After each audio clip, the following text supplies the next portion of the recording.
Com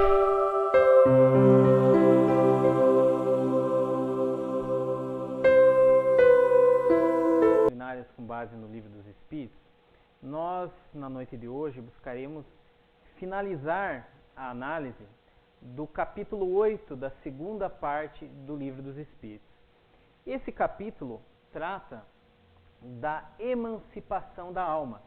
E nós já temos falado sobre temas constantes deste capítulo nas semanas anteriores. Nós já falamos, através de uma abordagem feita pelo Sérgio, do tema o sono e os sonhos. Também, algumas semanas atrás, tive a oportunidade de explanar aqui sobre as visitas espíritas entre pessoas vivas e também sobre a transmissão oculta do pensamento.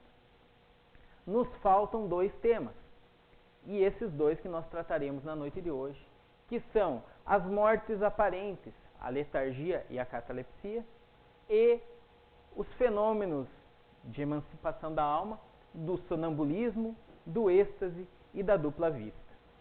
O nosso objetivo com essa abordagem, da mesma forma que procurei fazer quando abordei outros itens deste capítulo, é, de um lado, conhecer esses fenômenos, alguns um pouco mais raros, outros bastante frequentes, conhecer, compreendê-los, saber como eles funcionam, desmistificá-los, porque muitos desses fenômenos são vistos como sobrenaturais, como milagres, quando nós veremos hoje obedecem a leis divinas, perfeitas.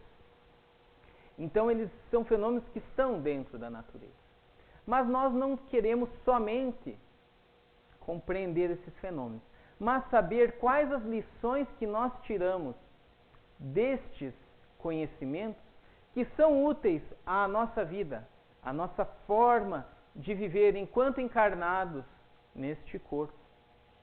Então, para iniciar essa abordagem, da mesma forma que fiz da oportunidade anterior, nós precisamos estabelecer uma premissa que acredito todos vocês que são espíritas ou que simpatizam com a doutrina espírita já conhecem. Trata-se da existência, da pré-existência e da sobrevivência do espírito. O que queremos dizer?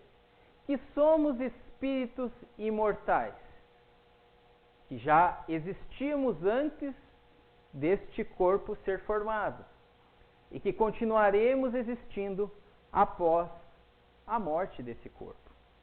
Isso é imprescindível, esse conhecimento é necessário para que a gente aborde esse tema. Porque quando nós descobrimos que somos mais do que este corpo, nós entendemos que além deste corpo há a alma, há a essência, há o espírito, que quando estava, antes de nós encarnarmos, estava livre. E ele também ficará livre quando nós desencarnarmos. Há muito tempo atrás, um grande filósofo, discípulo de Sócrates, chamado Platão, já sustentava esse ensinamento, e ele dizia que o espírito, a essência do ser humano, era livre, e que, por ocasião do nascimento, ele era aprisionado em um corpo. É interessante essa noção, né? esse conhecimento que Platão nos traz. Ele diz que nós somos aprisionados por quê? Porque nós éramos livres, nós não tínhamos essas amarras, esses limites que o corpo humano nos impõe. E que dentro dessa prisão, deste corpo, nos competia realizar uma série de progressos, mas que em determinado momento nós ganharíamos o nosso alvará de soltura. Estaríamos libertos deste corpo e seguiríamos a nossa jornada. E a doutrina espírita, muitos séculos depois, vem nos reapresentar esse conceito e explicar e nos mostrar a realidade das diversas existências, das reencarnações, que são justamente essas oportunidades que temos de voltar a esse mundo com um corpo para realizarmos determinados progressos, determinados avanços, rumo a um caminho que nos aproxime da divindade.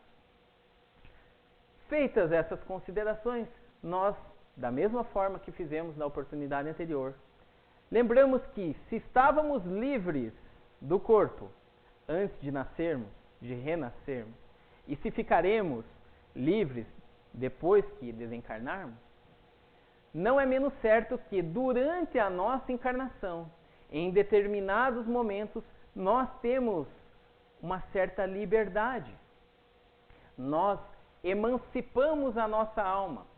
Nós relembramos, por assim dizer, as nossas faculdades de espírito. Foi o que vimos o Sérgio quando tratou do tema sono e sonhos, quando nós falamos das visitas espirituais que podemos fazer durante o período do sono, reencontrar amigos, familiares que já se foram para o plano espiritual, reunirmos mesmo com pessoas que também estão encarnadas, mas libertos do corpo, nós podemos nos encontrar. Mas os fenômenos que nós veremos hoje já apresentam uma complicação maior, por assim dizer, porque são fenômenos ainda mais avançados, por assim dizer, porque em alguns casos manifestam-se fisicamente de uma forma bastante impressionante. É o caso do primeiro tema que nós trataremos hoje, das mortes aparentes, da letargia e da catalepsia. No Livro dos Espíritos, nós encontramos o ensinamento de que a letargia e a catalepsia são fenômenos que derivam do mesmo princípio, que é a perda temporária da sensibilidade e do movimento. Então, em um e outro fenômeno, o corpo tem a aparência de estar com a vida extinta, de estar morto. A catalepsia, ela até admite um estado parcial, ou seja, um membro do corpo fica rígido, de forma como se aquela parte do corpo estivesse entrando em decomposição, estivesse morrendo. Então, nesse caso, parcial não se confunde com a morte. Mas há o caso da catalepsia total, onde o corpo todo fica rígido, a frequência cardíaca diminui, de forma que uma pessoa menos avisada, ao se deparar com uma pessoa nessa situação, pode julgar que aquele indivíduo está morto, que aquele corpo está morto, quando na verdade não está.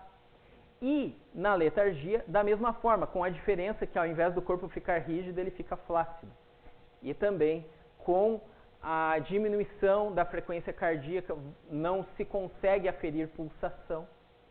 Então, hoje nós temos diversos elementos para saber, médicos, aparelhos, para saber se há ainda sinais vitais no indivíduo.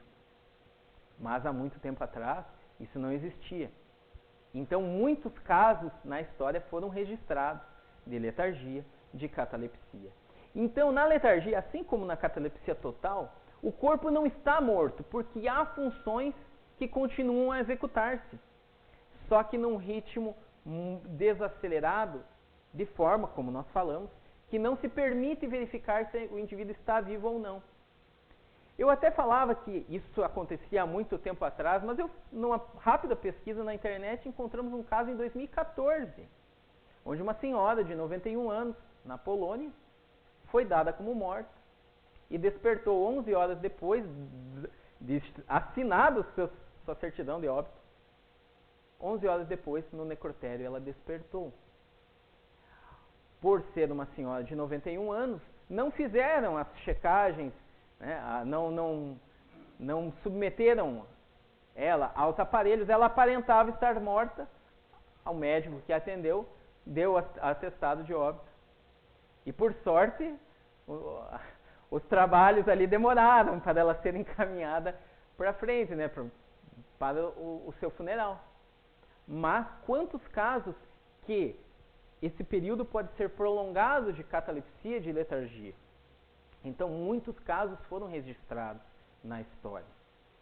Mas é importante que a gente diga que enquanto o corpo vive, o espírito ali está. O espírito ali se acha ligado. Então, nós observamos agora, falando do ponto de vista espiritual, que o espírito se desprende do corpo. uma espécie de desdobramento, mas ele não se afasta completamente do corpo. Ali está uma ligação, ainda que muito tênue, que nos induz a acreditar que a vida ainda permanece. Só que, como nós falamos, a aparência é de uma pessoa já morta. É por isso que os letárgicos e os catalépticos, em geral, veem e ouvem o que em derredor se diz e se faz, sem que possam exprimir que estão vendo e ouvindo. E aqui que eu acho que está o drama, né? Porque coloquem-se nessa situação. As pessoas ao seu redor acreditam que você está morto. Mas você não só não está morto, como está percebendo tudo aquilo que está acontecendo ao seu redor. Só que isso nos traz uma outra conclusão. Essa visão e essa audiência, eles não a têm pelos sentidos físicos, e sim pelos espirituais. Ora, como que uma pessoa que retorna de um fenômeno como esse, diz que viu, que ouviu, que presenciou, que sentiu determinados fatos, sendo que os seus sentidos físicos estavam paralisados? Se ele não os viu com os olhos do corpo, os sentiu, os percebeu com algo que é do espírito, com um sentido espiritual. Então o espírito ele tem consciência de si, mas ele só não pode comunicar-se temporariamente. Tal fato se dá porque a isso se opõe o estado do corpo. O espírito está lá na plenitude de suas faculdades, mas o corpo não responde. É mais ou menos como a gente que passou de determinada idade vai se meter a bater uma bolinha, jogar um futebol, e você pensa na jogada, você idealiza ela, né? E você faz tudo certo no teu pensamento, mas o teu corpo já não responde, né? A perna já não tem mais aquela habilidade, a gente não tem mais aquela destreza e a jogada não sai exatamente como a gente planejou. Nesse caso, nem jogada nenhuma não sai, o espírito quer se manifestar, mas não consegue. Só que esse estado especial dos órgãos prova que no homem há alguma coisa mais do que o corpo. Porque o corpo, nesse caso, não funciona, mas o espírito se mostra ativo. Então, talvez isso não seja necessário para nós, que provavelmente, se estamos aqui, já acreditamos na vida após a morte, na sobrevivência do espírito. Mas aqui está uma grande evidência deste fato. Porque se nós temos percepções, e essas percepções nós não recebemos pelo corpo, é porque algo há em nós que tem essa faculdade, que tem essa possibilidade de ter essas percepções. E esse algo nós sabemos, é a alma, é o espírito. Então, lá na Gênese, Kardec faz um comentário que nos elucida ainda mais essa questão. Ele diz que em certos estados patológicos, quando o espírito ha deixado o corpo e o perispírito, que é essa nossa ligação com o corpo, uma espécie de corpo espiritual, só por alguns pontos, se ele acha aderido, apresenta ele, o corpo, todas as aparências da morte. E enuncia-se uma verdade absoluta, dizendo-se que a vida ali está por um fio. Já ouviram essa expressão? A vida de determinada pessoa está por um fio. No caso da letargia e catalepsia, é isso mesmo que acontece. Porque o espírito está ligado por um fio, por assim dizer, magnético, energético, espiritual. Rompido esse fio, extinta a vida do corpo. Mas enquanto ali há essa ligação, ainda há essa possibilidade daquele indivíduo retornar à vida. Ou melhor, retornar à vida aparente, porque vivo ele está, né? Semelhante estado pode durar mais ou menos tempo. Podem mesmo algumas partes do corpo entrar em decomposição, sem que, no entanto, a vida se ache definitivamente extinta. Olha que situação. Dizem que até 8 dias esse estado de letargia pode durar. E vejam, Nós temos um exemplo no Evangelho, que nós logo vamos classificá-lo como letargia, que é o caso de Lázaro, onde passaram-se 4 dias do momento em que ele foi declarado como morto. E quando Jesus chega, e ele pede para abrir o túmulo, né, é uma pedra, o jazigo ali onde ele estava sepultado, a irmã de Lázaro alerta: Senhor, vai cheirar mal, já fazem 4 dias. E ele pede assim mesmo. Ou seja, já havia sinais de decomposição, mas ainda assim, Lázaro, ao que sabemos, ressuscita. E nós já veremos isso, como isso se deu. Mas, enquanto não se haja rompido o último fio, aquilo que falava, pode o Espírito, quer por uma ação enérgica da sua própria vontade, quer por um influxo fluídico estranho, igualmente forte, ser chamado a voltar ao corpo. Então, nós dentro da doutrina espírita, classificamos o caso de Lázaro como uma espécie de ou letargia ou catalepsia. E que Jesus, ao abordar Lázaro, o que ele fez foi exatamente isso. Uma ação energética muito forte, verificando que ele não estava morto, ele, de certa forma, como nós observamos pela transmissão fluídica do passe ou das curas espirituais, Jesus consegue trazer aquele irmão que não estava morto, mas que toda a aparência de morto tinha, trazê-lo à vida normal.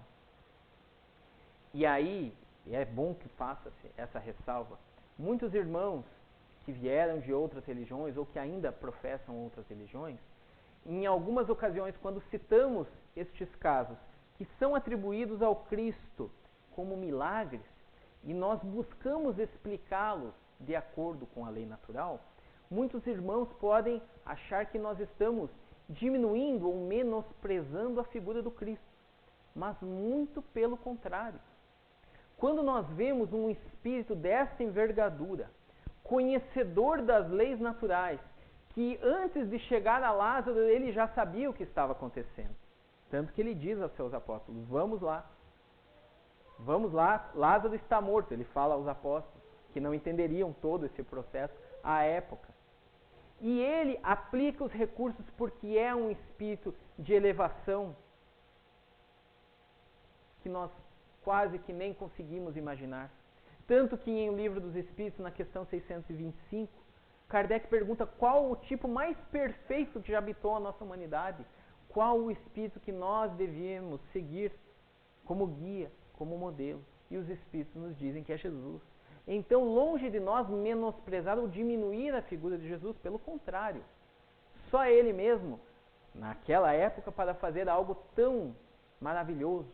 Mas ele mesmo disse que aquele que acreditasse nele e que fizesse, que cumprisse os seus mandamentos, faria o que ele fez e muito mais.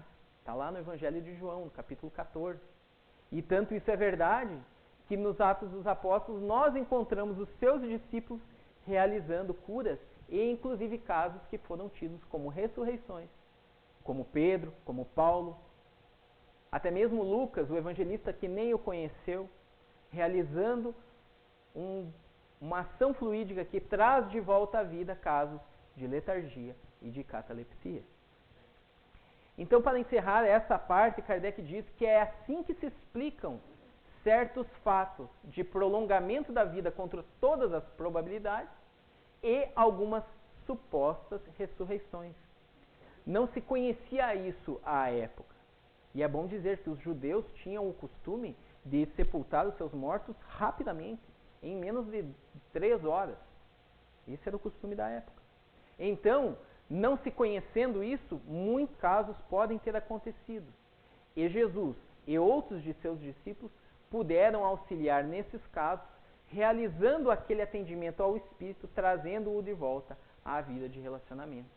E aí Kardec utiliza-se de uma linguagem até mesmo poética. É a planta a renascer, como às vezes se dá de uma só fibrila da raiz. Ainda não está morta aquela planta e daquela aquele pedacinho se retorna à vida, como aconteceu com Lázaro. Aliás, como não aconteceu somente com Lázaro. Nós temos no Evangelho, né, de João o caso de Lázaro, mas tem também a filha de Jairo, né, que ficou célebre pela frase de Jesus que chega até ela e ela fala, ele fala, por que se preocupa? Essa menina só dorme. Mas ela estava ali morta, todos a viam como morta. A morte aparente, letargia, catalepsia, não sabemos. Mas uma morte aparente, e ele, no alto de sua evolução, diz, essa menina só dorme. E aí ele fala, Talita cumi, menina levanta. E ela levanta. Para a alegria de muitos e espanto de outros, né? Imagina, você está ali já se preparando para a situação. Pior ainda foi o do filho da viúva de Naim, porque ele fez isso durante o cortejo fúnebre. Então está o pessoal lá levando a caixa, o caixão, né? E ele chega, fica conduído da senhora, da viúva, que só tinha aquele filho homem, e sabendo que tratava-se de um caso de morte aparente, vai lá e fala, levanta-te. E para espanto geral, ele levanta. Né? Então, eu sempre fico com medo se acontecer isso. Eu peço que se alguém for levar o meu caixão, que seja alguém corajoso, né? Porque se às vezes você não está morto, faz uma dessa, morre com a queda, porque o pessoal larga o caixão mesmo, né? Então, é perigoso isso, né? Mas tem um caso muito curioso, e esse já não está no Evangelho. Esse quem nos conta é Ivone do Amaral Pereira, no livro Recordações da Mediunidade. Curioso porque é conosco, né? Com ela. Foi dramático, óbvio. Porque aconteceram vários fatos dessa natureza com ela no decorrer de sua vida. O primeiro deles, o mais marcante, com 29 dias de vida. Ela aparentemente ficou com uma cor roxa, como se tivesse engasgado. As pessoas que foram verificar sinais vitais viram que não havia. Farmacêutico, porque não tinha, né? Médico muito perto. Depois chega um médico, mas também, depois de muito tempo, constata o óbito. Encomenda caixão, face, na roupinha, rápido lá, véuzinho, mas a mãe não se conformava. E a mãe se retira do local onde ela já está sendo velada e vai até um cômodo e faz uma oração, dirigida a Maria de Nazaré, ela muito católica que era. E ela, em sua fé, olha que coisa, porque o que a gente pediria isso, né? Nesse caso? Filha, 29 dias. Mais ou menos assim, detrás da minha filha de volta. Mas a oração que ela fez foi a seguinte, e Ivone conta isso no livro. Mãe Santíssima, né? Ela se dirige de forma respeitosa. Se a minha filha estiver morta mesmo, conduz ela junto contigo. Mas se ela não estiver, como eu acho que ela não está, interceda por mim e traga ela de volta e eu entrego-a a ti. E nesse mesmo momento, lá no outro cômodo, aquele choro, para espanto de uns, para alegria de outros, e a menina Ivone retornou e fez uma encarnação de dificuldades, muitas que ela passou, mas de muita produtividade, principalmente para nós espíritas, que devemos muito a ela, principalmente no campo da mediunidade, aos ensinamentos que ela trouxe através dos espíritos e dela mesma. E um fato curioso, né, que se conta sobre esse fato, é que durante essa prece, a mãe teria dito, prometido a ela, que daria o nome de Maria, em homenagem a santa. E o pai, na época se batizava muito, se registrava muito depois, né? E o pai já tinha escolhido o nome Ivone. Mas aí a mãe convence lá o pai, ó, a menina renasceu, nós estamos em débito lá com Maria, coloca o nome de Maria. Mas o pai não acertou dessa forma. O pai foi lá e registrou Ivone do Amaral Pereira. Muito tempo depois, Ivone já médium, em determinado desdobramento, foi até o mundo espiritual e as pessoas chamavam ela de Maria. Oi, Maria. Ela falou, vocês estão me confundindo, como é que pode? Aqui no mundo espiritual me chamando de Maria. E aí ela retorna, conta à mãe essa história e a mãe fala, olha... Na verdade, os próprios espíritos falam, ela uma hora fica, né, indignada, né, com aquilo. Por que estão me chamando de Maria? Ele fala, pergunta para tua mãe que a tua mãe te conta. E aí que a mãe conta para ela toda aquela história. Ou seja, a promessa tinha que ser cumprida. Lá no mundo espiritual eles estavam adotando o nome que era para ser, não importa se o pai registrou de outra forma. Agora nós vamos para outro tipo de fenômeno de emancipação da alma também, esse eu posso falar com um pouco mais de conhecimento, porque esse aqui eu conheço bem, o sonambulismo. Talvez outros aí também conheçam. O sonambulismo natural, porque há o induzido, nós já falaremos dele, é um estado de independência do espírito, mais completo do que no sonho, em que maior amplitude adquirem suas faculdades. O sonambulismo em si, aqui eu não estou falando dos fatos, do que nós fazemos quando temos, por exemplo, uma situação de sonambulismo. Mas o simples fato esse desdobramento no sonambulismo é mais completo. Isso porque nós temos percepções que nós não dispomos normalmente no sonho, que aí os espíritos classificam como um sonambulismo imperfeito. E no sonambulismo o espírito está na posse plena de si mesmo, enquanto no período do desdobramento normal do sono há ainda aquele torpor, aquela dificuldade, tanto que podem observar, nós estamos naquele sonho muito bom, dá um barulhinho, eu estou escolado nisso, né? 2 crianças, uma que acorda 5 vezes por noite, dá qualquer barulhinho você já se desperta. Né? A tua emancipação não é completa, parece que você está com um pé cá e outro lá. Mas no sonambulismo esse desdobramento, por assim dizer, é maior. Porque os órgãos materiais, achando-se de certa forma em estado de catalepsia, deixam de receber as impressões exteriores. Ou seja, já não é mais qualquer barulhinho que acorda. Tanto que quem já teve um sonâmbulo em casa pode confirmar que você vai tentar acordar o sonâmbulo e não é das tarefas mais fáceis. Porque o espírito está em outra dimensão, por assim dizer. Está em outra situação. E o que nós observamos é que quando se produzem os fatos do sonambulismo, esse sim, aquele que o indivíduo sai andando por aí, é que o espírito, preocupado com uma coisa ou outra, se aplica a uma ação qualquer para cuja prática necessita utilizar-se do corpo. Então, o espírito se emancipa, mas ele tem algum interesse que, para satisfazê-lo, ele vai se utilizar do corpo. Para quem conhece um pouquinho de mediunidade, é mais ou menos assim. Serve-se o sonâmbulo do corpo como um espírito se serve de uma mesa, de um objeto material, no fenômeno das manifestações físicas, ou mesmo como se utiliza da mão do médium nas comunicações escritas. Então é como se o espírito que está lá controlando a mão do médium numa reunião mediúnica, é como se o nosso próprio espírito viesse e utilizasse do nosso corpo para algo. Então, isso fica bem claro, principalmente em casos relatados por Kardec na Revista Espírita, onde muitas experiências foram feitas com os sonâmbulos e que eles conseguiam, com o espírito liberto, utilizar-se do corpo. Para quê? Para falar. E comprovavam mais uma vez a existência do espírito. Exemplo, colocava-se um livro lá na biblioteca, lá no fundo. E aqui o médium sonâmbulo, né, entrava no seu transe, por assim dizer, e se perguntava, o Ricardo está lá atrás, ele abriu um livro, em que página ele abriu? O sonâmbulo consegue, em espírito, ir lá, relatar qual página, verificar qual a página que está aberta, e utilizar-se do corpo para uma ação, e aí ele fala, está na página tal. São relatados casos na Revista Espírita de médiuns sonâmbulos que eram utilizados para desvendar crimes, porque eles em espírito tinham uma liberdade maior, refaziam todo o trajeto que, né, por exemplo, que a pessoa desaparecida tinha feito e indicavam onde estava, como havia acontecido, e aí falava através do corpo adormecido, né, e depois as autoridades iam e encontravam exatamente aquilo que havia sido relatado. O problema é que normalmente a gente não faz essas coisas elevadas, né? É o meu caso, gordinho sonâmbulo, né? É o sonâmbulo, você precisa do seu corpo para satisfazer algum interesse. Ir à geladeira, né? No médium mais avançado consegue até pegar o prato e colocar no micro-ondas, colocar números, ou, né? Fazer.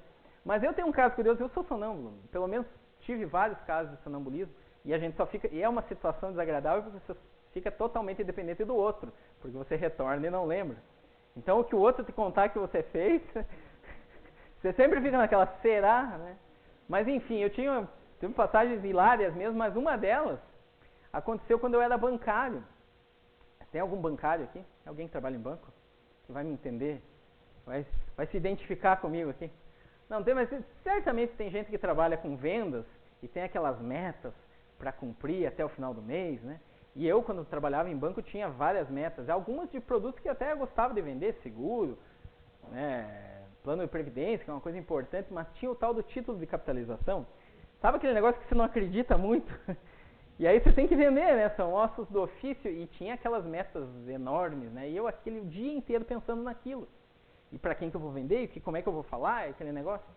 Aí, certo dia, estou lá, acordo e minha esposa... Acordo não, né? Sou acordado no dia seguinte e minha esposa dizendo que eu levantei, sentei, acordei ela e comecei a vender títulos de capitalização para ela.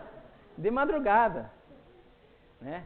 Então você veja, o espírito elevado faz o quê? Desvenda crime. O espírito menos evoluído vende títulos de capitalização. E o banco nem me pagou hora extra por isso, trabalhando de madrugada. Mas enfim, serve-nos de alerta. E serviu para mim, porque eu já estava ali começando a estudar a doutrina espírita, de que, imagine, né? Nós temos no estado do sono a liberdade para o espírito ir aonde quiser, ter diversas experiências positivas, e tem uns menos evoluídos que usam esse tempo para vender títulos de capitalização, para processar todas as preocupações materiais daquele dia. Ou seja, mesmo com aquele estado de liberdade, nós não os aproveitamos. Então, se isso está acontecendo com vocês, né? Se isso acontece, vamos repensar, vamos tentar nos tranquilizar mais durante a noite para que esse tipo de fenômeno não ocorra. Não pelo fiasco que é fazer uma coisa dessa, mas por não aproveitar oportunidades que devem ser muito prazerosas para o espírito. Porque por mais que nós não lembremos de tudo que fazemos, nós voltamos com uma inspiração, nós sentimos uma sensação boa das pessoas que encontramos, dos aprendizados que porventura podemos ter tido. Né? Então, vamos usar isso de forma positiva para nós. Há casos muito mais extremos, e esse é um dos casos mais raros que nós temos, que é o estado de êxtase. O êxtase é, de certa forma, um sonambulismo mais apurado, porque a alma do estático, de quem passa por esse fenômeno, é ainda mais independente. Nesse caso, né, de fato, no sonho e no sonambulismo, o espírito anda em giro pelos mundos terrestres, pelo mundo espiritual, né, e tal. Mas no êxtase, ele tem condições de penetrar um mundo desconhecido, o dos espíritos etéreos, com os quais entra em comunicação, sem que todavia seja lícito a ele ultrapassar certos limites, porque se os transpusesse, totalmente se partiriam os laços que o prendem ao corpo. Se ele chegasse tão longe, ele romperia o laço. Mas esse longe não é tanto em distância, é longe em vibrações. Ele alcançaria uma vibração muito além do que a que ele está acostumado. Há um caso que também é contado na Revista Espírita, de um compositor italiano famoso, chamado Pergolesi, que durante uma procissão já era alguém que buscava a elevação do ser, que buscava transformar a arte em algo ainda mais sublime, mas durante uma procissão que ele acompanhava, durante uma Semana Santa, ele entrou em estado de êxtase. Ele, de repente, parou, teve um transe, ficou um tempo parado, e depois de um tempo começou a escrever no mármore da igreja, né, que eles estavam próximos, uma sinfonia celeste. Algo muito sublime que ele, ao desprender-se do corpo, teve acesso. E o impacto dele foi tão grande que ao final ele termina a composição, ele retorna e logo após ele desencarna. Ele foi tão longe que ao retornar ao mundo que nós vivemos, ele não suportou aquele contraste e deixou aquela composição que é muito famosa na música clássica, a Stabat Mater, que tem várias versões, mas a dele é a mais conhecida inclusive como dolorosa, porque realmente é uma que nos impacta, né? É impossível ouvi-la sem ter algum grau de emoção. tanto pela letra, quando se conhece, quanto pela melodia, pela sinfonia que foi feita por ele. Então, é algo muito mais raro, mas que a literatura também nos apresenta. E outro fenômeno, menos raro que o êxtase, mas mais comum que ou melhor, menos comum que o sonambulismo, né, mas menos raro que o êxtase, é o da dupla vista, ou segunda vista, que é a vista da alma. Não é difícil de entender isso pelo seguinte: enquanto nós estamos encarnados, nós vemos e percebemos o mundo com os nossos olhos. Nós continuaremos percebendo este mundo, o mundo dos espíritos, quando desencarnarmos. E utilizaremos para isso essa vista da alma. A questão é que há pessoas que durante a encarnação, por uma libertação do espírito, sem que o corpo seja adormecido, tem as duas. Tem a vista do corpo e a vista da alma. De forma que ela vê pessoas que ninguém mais vê. Vislumbra situações que ninguém mais percebe. E aí o Espiritismo vem consolar essas pessoas mostrando: não estais louco. Como até um grande amigo que nos visita hoje aqui sempre dizia que se ele não tivesse conhecido o Espiritismo, ou era hospício ou era centro espírita. Porque ele via pessoas que ninguém via, percebia situações que ninguém percebia. Muitos dos tidos por esquizofrênicos são, na verdade, portadores desta faculdade. Obviamente que não podemos generalizar, mas a descrição do fenômeno da esquizofrenia é muito parecida.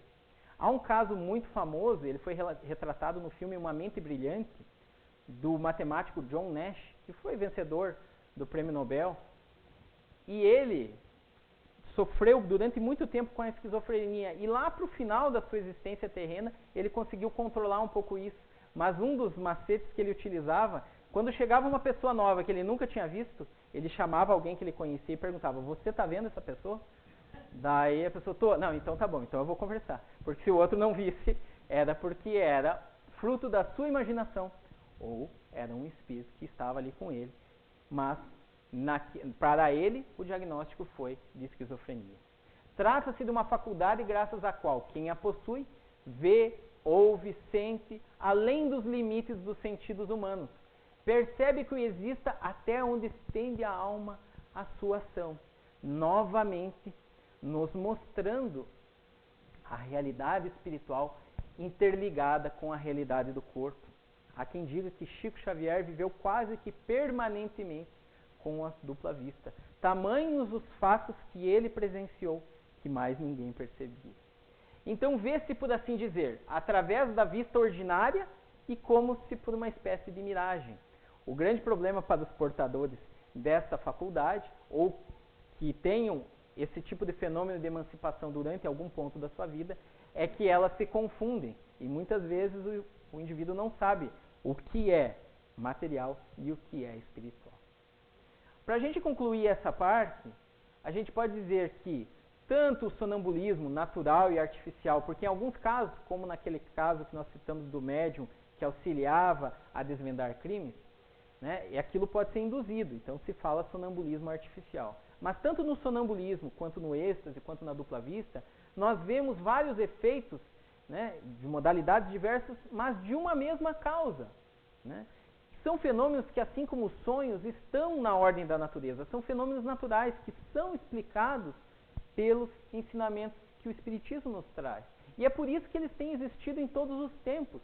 O Espiritismo não inventou nada disso. Esses fenômenos acontecem e sempre aconteceram. A história mostra que eles sempre foram conhecidos e até explorados desde a mais remota antiguidade. Mas neles nos se depara uma explicação de uma imensidade de fatos que os preconceitos e o desconhecimento fizeram que eles fossem tidos por sobrenaturais, quando hoje, através do Espiritismo, nós sabemos que são fenômenos naturais. Pois bem, espero que nós tenhamos compreendido esses fenômenos, porque essa era uma das nossas intenções. Compreender, saber como eles acontecem, e obviamente que nós convidamos a todos para lerem o texto original que está lá no Livro dos Espíritos, E também aqueles que se interessarem pelos nossos grupos de estudos, esse tema é abordado no ESD, no Estudo Sistematizado da Doutrina Espírita, com muito mais tempo, com muito mais detalhes do que nós trouxemos aqui. Mas nós, para encerrarmos, queremos trazer também uma reflexão sobre esses ensinamentos. Porque tirando o caso do sonambulismo, que até é um pouco mais natural, um pouco mais banal até, os outros fenômenos, as pessoas que passam por esses fenômenos, normalmente voltam transformadas. Pessoas que têm um caso de letargia, de catalepsia, que têm um caso de êxtase ou que, com alguma frequência, passam a desenvolver a dupla vista, elas, enxergando uma realidade espiritual, enxergando de fato que não são somente o corpo, passam a pensar de forma muito diferente. Há um outro fenômeno que não foi colocado à época de Kardec nesse título, porque não era conhecido, mas que hoje nós temos com muito mais frequência, que são as experiências de quase morte. E as pessoas que passam por essa experiência, que não é mais do que mais uma modalidade de emancipação da alma. O espírito se emancipa, tem uma série de experiências e quando retorna ao corpo que estava prestes a desaparecer, a vida, né, ser extinta, quando ele retorna, ele além de trazer aquela experiência, ele volta transformado. Por quê? Porque ele tirou ali uma lição. A de que a vida é maior que essa vida do corpo. E passa a repensar várias de suas atitudes, várias de suas condutas. Então nós passamos a verificar, a ver o mundo com outros olhos. Só que Mário Sérgio Cortella, o filósofo que a maioria de vocês deve conhecer, ele, em uma palestra brilhante, eu recomendo que todos assistam, chamada Qual é a Sua Obra?, que trata de um livro do mesmo título, ele nos faz a seguinte indagação. O dia que você se for, e você vai, né? E eu também. O dia que nós nos formos, qual a falta nós faremos na vida das pessoas? Alguém sentirá a nossa falta? Porque se passarmos por uma experiência dessa e voltarmos, nós repensaremos a nossa vida. Só que muitos, nas inúmeras crenças religiosas, sobretudo as de origem judaico-cristã, esperam para fazer essa reflexão num dia chamado o juízo final. Aquele dia em que alguém, uma divindade, nos cobrará o que fizemos, o que deixamos de fazer. O mais, né? Por que fizemos, né? Como fizemos aquilo e por que deixamos de fazer aquilo que devíamos ter feito. Deixamos isso para o pós-túmulo, quando na verdade deveríamos nos perguntar a cada dia o que estamos fazendo. Porque de acordo com outro filósofo citado por Cortella, o Benjamin Disraeli, que foi primeiro-ministro da Inglaterra, a vida é muito curta para ser pequena. A vida é muito curta para ser pequena. Curto aqui é o espaço de tempo, pequeno não. Pequeno é a pequenez, é a banalidade, é a futilidade. Essa existência corporal é muito curta. 60, 70, 80, 90 anos, que seja. O que é isso perto da eternidade que nós temos? Mas nós vimos, inclusive na leitura do Evangelho, que nós temos a necessidade de passar por cada uma dessas reencarnações. E temos a necessidade de progredir. E para isso, nós temos que utilizar tudo o que pudermos. E muitas vezes nós não fazemos nada. Nós seguimos, não este filósofo, mas o filósofo Zeca Pagodinho, que diz, deixa a vida me levar, a vida leva eu, e vamos vivendo. Sem muita preocupação com aquilo que devemos fazer. Então, nós muitas vezes constatamos, muitos daqueles que tiveram esse tipo de experiência, que nossa vida é pequena. Pelo que temos feito, porque a nossa obra não tem sido grandiosa. E aqui grandiosa não é grandes feitos, mas nós não estamos sendo importantes. E importantes também não quer dizer famoso. Tem muita gente que é famosa e não tem a mínima importância, relevância para a sociedade. Porque nós somos importantes quando alguém nos importa. Quando algo que nós fazemos, que nós falamos, é toca tanto a pessoa que ela importa a nós, nos importa para dentro de si. De modo que se nós nos formos, nós sabemos que a nossa vida continua, mas nós continuamos vivos para aquela pessoa que nos importou, que se importou conosco. Então, outro pensador, esse poeta brasileiro, Mário Quintana, ele tem uma frase, um poema, que ele diz: um dia pronto, me acabo, pois seja o que tem de ser. Morrer, que me importa? O diabo é deixar de viver. Nós não temos que ter tanto medo da morte, porque é algo natural. Nós espíritas, mais do que a grande maioria das pessoas, sabemos que é natural, que continuaremos vivos. Então a morte, de que nos importa? O problema é deixar de viver, mas não deixar de viver quando morrermos. Deixar de viver agora. Porque as ressurreições, as ditas ressurreições do Cristo, além de ter o caráter de ajudar aquelas pessoas, tem o caráter simbólico.